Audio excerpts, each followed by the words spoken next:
My prayer for you this morning is that you have a wonderful day. May I take a moment of your time and ask God to give us and bless us with this wonderful day.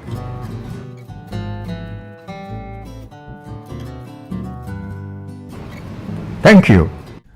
I don't know how many of you read your star forecasts every day, but here's something for you. You're becoming pretty good at your job, I shouted at the weatherman as he peered out of his window at the clouds above. Today you predicted a storm and it looks like there's going to be one. Soon you might be sent to Delhi to forecast the weather in the capital. No, don't let them do that to me, cried the weatherman, letting fall 2 large drops from his myopic eyes. I don't need to go anywhere else. I'm quite happy predicting the weather here. And I also quite happy here, said another head popping out of another window. Who's that? I asked the weatherman.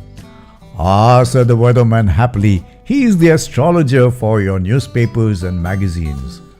An astrologer? I exclaimed, looking at the men at the window and then glancing at both of them as they smiled at each other. And why are you both so happy to have each other's neighbors? Because, cried the astrologer, who seemed a lot more jovial than his friend. Yesterday, his weather forecast and my astrological predictions got mixed up at the newspaper office, and for the first time, our forecast turned out to be absolutely right, though in the wrong columns, said the weather forecaster. Just a minute, I said, trying to control my astonishment. You mean to say that today the weather forecast came in the astrology column and the astrology forecast appeared in the weather column? Exactly, cried both the forecasters together.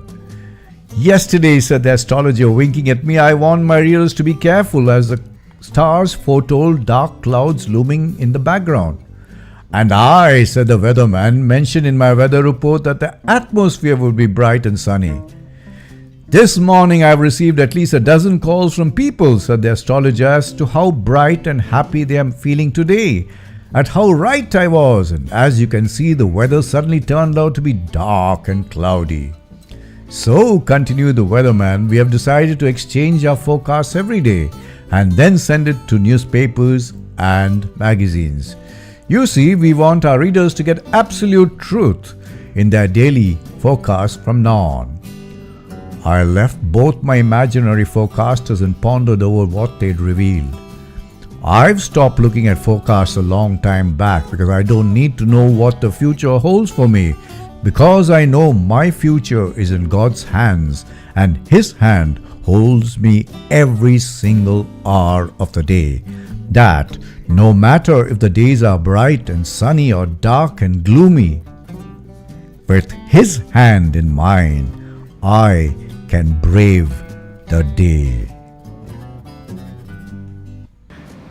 Before I sign off, I'd like you to go to subscribe on your YouTube and press the button so that you'll get my talk every single day.